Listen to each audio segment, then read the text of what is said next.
कहते हैं अति का भला न बोलना और अति की भली न चूक। भारत अब लगातार चीन पर हमले कर रहा है और इस बार भारत ने एक ऐसा बीज बोया है जो चीन की जड़ों को उखाड़ फेंकेगा, जिसके बाद गुस्साए चीन ने रूस के साथ मिलकर स्ट्राइक करने की धमकी तक दे दी। ये जो आप यूरोप देख रहे हैं, यहाँ यूरोप में एक छोटा सा देश है लिथुआनिया, और भारत ने ये कांड यहाँ से किया है जो चीन की जड़ों को हिला रहा है और इतनी बड़ी चीन को चोट दी कि मिलिट्री एक्शन तक के लिए तैयार हो रहा है चीन। तो वहीं दूसरी तरफ तालिबान ने किया भारत के MI हेलीकॉप्टर पर कब्जा, तो भारत ने भी उतारी अपनी वायुसेना। इसके अलावा बहुत कुछ, आइए जानते हैं इन खबरों को विस्तार से। ये है हमारा भारत और यहाँ से जब इस तरफ मुड़ेंगे तो आपको मिलेगा यूरोप और यूरोप के सारे बड़े देश। ये यूरोपीय देश जो कि यूरोपीय यूनियन का हिस्सा भी है, आपस में काफी मजबूत संबंध रखते हैं और यूरोपीय यूनियन में किसी एक देश ने अगर कोई ऐसी हरकत कर दी जो कि बाकी देशों को मान्य है तो समझ लो आप कि सारे देश फिर वही करेंगे। शुरू से यूरोपीय यूनियन में चीन का प्रभाव बहुत रहा है। चीन यूरोपीय यूनियन को बहुत ही खास मानता है, इसलिए यूरोप के देशों से जल्दी पंगे नहीं लेता है, चाहे वो फ्रांस हो या फिर इटली हो या हंगरी हो, कोई भी हो। यहाँ तक कि इन दो देशों का जो बॉस बना फिरता है यूरोपीय यूनियन में, जर्मनी, उसके साथ तो और भी ज्यादा अच्छे संबंध रखता है चीन। लेकिन यहाँ पर अब भारत घुस गया है। भारत के घुसने के बाद जिस तरीके से अफ्रीका से पैर उखड़ रहे हैं, उसी तरीके से यहाँ से भी न सिर्फ चीन की जड़ों को उखाड़ कर फेंक रहा है भारत, बल्कि अब तो भारत ने वो कांड कर दिया है कि पूरे यूरोप और चीन रूस में तहलका मच गया है। अब यहाँ पर एक छोटा सा देश है, बहुत ज्यादा छोटा भी नहीं है, लेकिन इस देश से कांड की शुरुआत हुई है।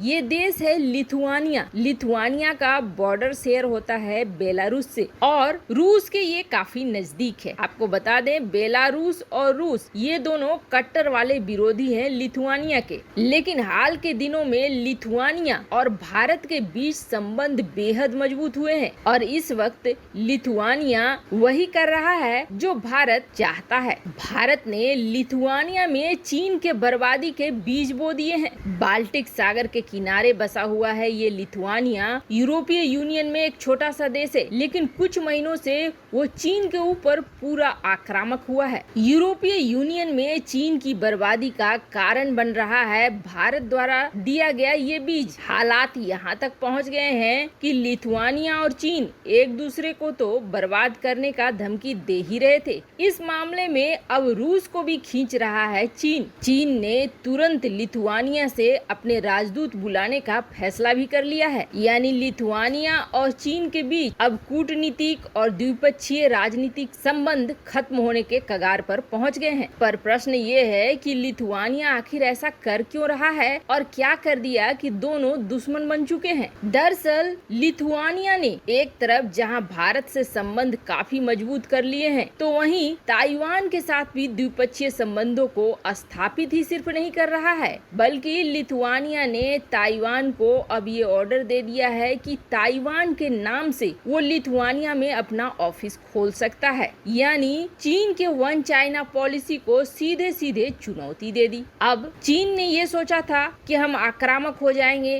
और लिथुआनिया को अपना ये फैसला वापस लेना पड़ेगा, तुरंत अपने राजदूत को बुला लिया। लेकिन इसके उलट ये हो गया कि लिथुआनिया के समर्थन में यूरोपियन देश आने लगे। अमेरिका का तो आना तय ही था, यूरोपियन देश धीरे धीरे इसके समर्थन में जुटने लगे। यानी पूरा यूरोपीय यूनियन लिथुआनिया के फैसले के समर्थन में आ गया। और बड़ी मजे की बात ये है कि सिर्फ यूरोपीय यूनियन और अमेरिका ही नहीं, बल्कि नाटो के सारे देश भी अब लिथुआनिया के साथ खड़े हो गए। जिसके बाद चीन को ये लगने लगा कि अब तो अकेला पड़ गया चीन। फिर चीन क्या करेगा? बस चीन ने रूस को उकसाना शुरू कर दिया। ग्लोबल टाइम्स के इस आर्टिकल को आप देख सकते हैं, जहां चीन रूस को भड़का रहा है कि बेलारूस और रूस ये दोनों पड़ोसी हैं लिथुआनिया के, और चीन को चाहिए कि अब चीन एक रणनीतिक साझेदारी बना ले और रणनीतिक साझेदारी बनाकर लिथुआनिया पर हमला करे ताकि इसे उसे सबक सिखाया जा सके कि चीन की या रूस की संप्रभुता के साथ छेड़छाड़ करने का हश्र क्या होता है। हाल ही में चीन और रूस ने सैन्य अभ्यास किए हैं, जिसके बाद चीन का मनोबल बढ़ा हुआ है और चीन को ऐसा लगता है कि इन सारी चीजों के लिए भी रूस चीन का साथ देगा। खैर, रूस चीन का साथ किन किन मामलों में देता है ये तो आने वाला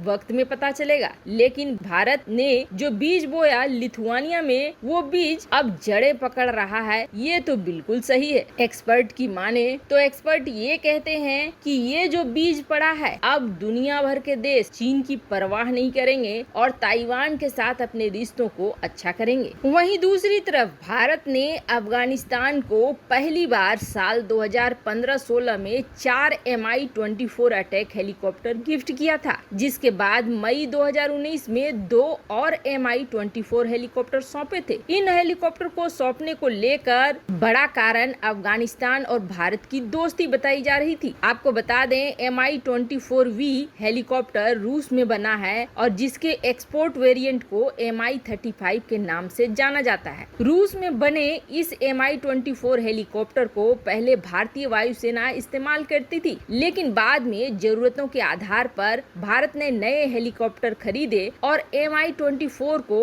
ओवरहॉल करके अफगानिस्तान को सौंप दिया। भारत ने तब इस हेलीकॉप्टर को उड़ाने वाले पायलटों और मेंटेनेंस स्टाफ को ट्रेनिंग भी दी थी। अफगानिस्तान को सौंपे गए ये हेलीकॉप्टर पहले अमेरिकी वायुसेना के साथ मिलकर काम करते थे। Mi-24 हेलीकॉप्टर सोवियत संघ के जमाने में बना था। रूसी वायुसेना में ये हेलीकॉप्टर पहली बार 1972 में आया था और बड़ी बात ये है कि इस समय रूस के अलावा 58 देश हैं जो इस हेलीकॉप्टर का इस्तेमाल करते हैं। इसका उपयोग पहले भारत भी करता था, लेकिन अब अमेरिका से अपाचे आने के बाद इसे सर्विस से हटा दिया गया। लेकिन अभी भी ये घातक हेलीकॉप्टर था। लेकिन अब अफगानिस्तान में तालिबान ने अफगानी वायुसेना के एक Mi-24 हेलीकॉप्टर को कब्जे में ले लिया है। ये वीडियो वायरल भी हो रहा है, लेकिन बताया जा रहा है कि तालिबान के कब्जे में जो हेलीकॉप्टर आया है ये बेहद खराब स्थिति में है। ये उड़ने वाली स्थिति में नहीं है, क्योंकि अफगान वायुसेना जब इसे छोड़ रही थी तो इसके इंजन और बाकी उपकरणों को निकाल लिया है। तो वहीं दूसरी तरफ अब अफगानिस्तान में भारत ने